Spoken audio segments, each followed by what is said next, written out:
दोस्तों, बिजनेस की शुरुआत कैसे करते हैं।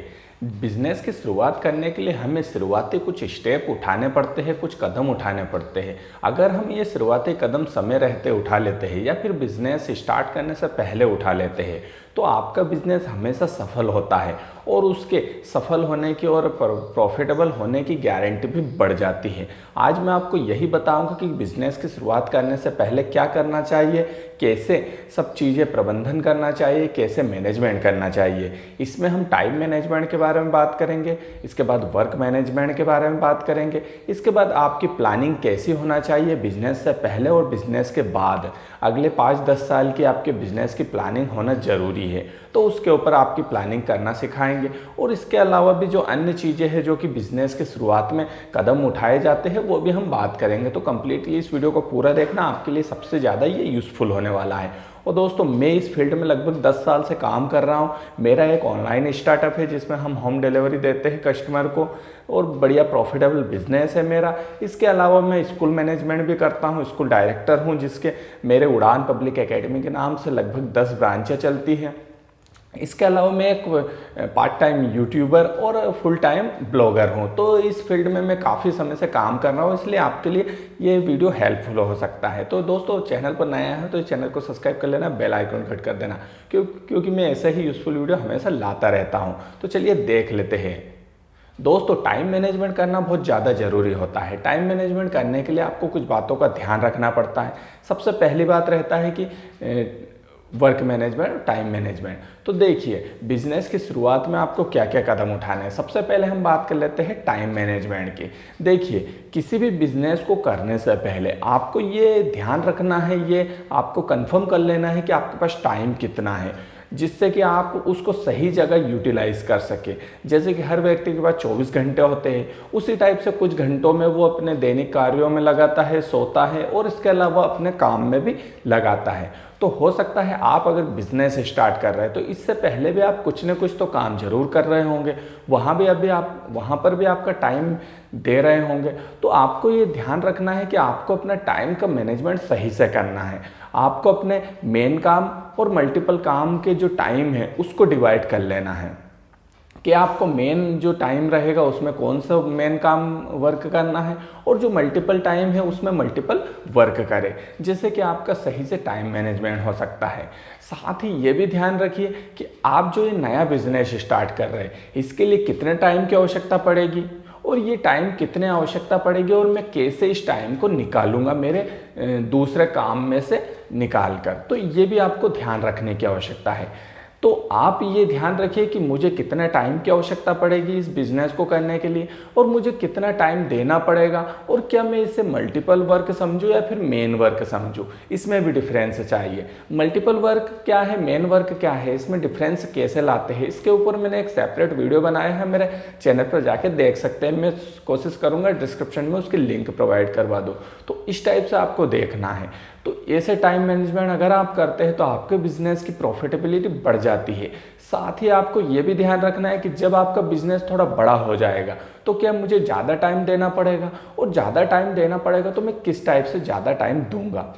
खास बात ये रहता है कि कई बार हम पुराने काम करते रहते हैं, तो पुराने काम करते करते मैं इस नए काम के लिए कितना टाइम निकाल के रखूँगा, क्या मेरे पास टाइम है या नहीं है, और है तो मैं दूसरे काम को कब करूँगा और इस काम को कब करूँगा। तो ये कुछ डिफरेंस रहते हैं जिससे कि टाइम मैनेजमेंट अगर आप करते हैं तो आपका बिजनेस सही से सफल हो सकता है और आपको टाइम की प्रॉब्लम नहीं आएगी।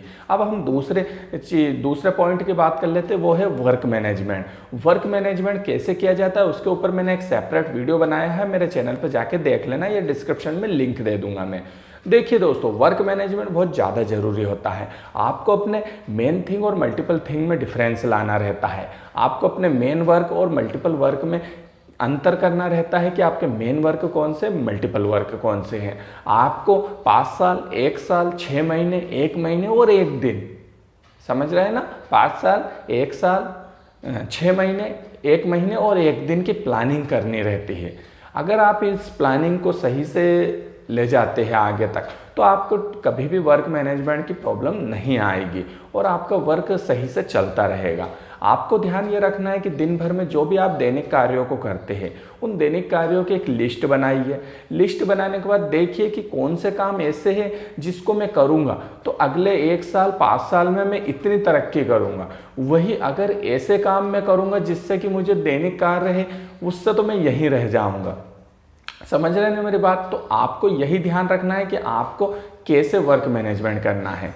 जैसे कि एक एग्जांपल के तौर पर बताऊं तो अगर जैसे मैं एज ए यूट्यूबर हूं तो मैं यूट्यूब बना रहा हूं, अगर मैं वीडियो बनाऊंगा, ठीक है, तो मैं वीडियो बनाऊंगा, ये शूट कर रहा हूं ये वीडियो, तो इससे मैं हो सकता है ये वीडियो मेरा पॉपुलर हो जाए और इससे मैं बहुत सारा पैसा कमा सकूं और बहुत सारा इस वीडियो को वायरल हो जाए, तो ये मेरा मेन काम हो गया। लेकिन अगर मैं इस वीडियो को शूट करने के बाद अगर इसकी एडिटिंग करने लग जाऊं तो एडिटिंग काम तो मेरा ज़्यादा मुझे ग्रो नहीं देगा। मैं अगर कम भी एडिटिंग कर दूंगा तो भी ये वीडियो ग्रो होगा, थोड़ा कम होगा। तो मैं चाहता हूं कि ये जो एडिटिंग का काम है वो मैं मल्टीपल टाइम में करूं, मतलब फ्री टाइम में जब मेन काम नहीं रहता उस टाइम में करूं, या फिर किसी को आउटसोर्स कर दूं, किसी दूसरे बंदे को इसके लिए रख लूं और उसको 2-5 हज़ार 10 हज़ार दे के उससे करवा लूं। तो ऐसा ध्यान रखना है आपको। मेन वर्क और मल्टीपल वर्क में डिफरेंस पूरी डिटेल में मैंने वहाँ वीडियो बनाया है, उसको आप समझ लेना। तो ये रहता है। तो इस टाइप से आप अगर वर्क मैनेजमेंट करते हैं तो ज़्यादा सफल होते हैं। और कोशिश करिए जितने भी आपके मल्टीपल वर्क है उनको आप किसी को आउटसोर्स कर दें, मतलब किसी दूसरे बंदे को हायर करिए इस काम के लिए, या फिर फ्रीलांसर जब भी आवश्यकता पड़े तब करवा सकते हैं उससे। तो उससे होगा क्या कि आप में ये मल्टीपल काम में आपका टाइम वेस्ट नहीं करेंगे और जो मेन गोल है उसके ऊपर फोकस रखेंगे। ये मैं टेक्निक अपने ऊपर आजमाता हूँ, इसलिए मैं आपको बता रहा हूँ, इसका बेनिफिट बहुत ज़्यादा होता है, तो आप भी ये कर सकते हैं। अब जो हमारा तीसरा पॉइंट है वो है हमारा प्लानिंग। आपको दोस्तों बिजनेस शुरुआत करने से पहले ही 5 से लेकर 10 साल की प्लानिंग करनी चाहिए। जैसे कि 1 साल की प्लानिंग आपने कर ली, 5 साल की प्लानिंग कर ली, 10 साल की प्लानिंग करी, जिससे कि होगा क्या कि आपको अभी से गोल आपका क्लियर रहेगा कि मुझे जाना कहाँ है।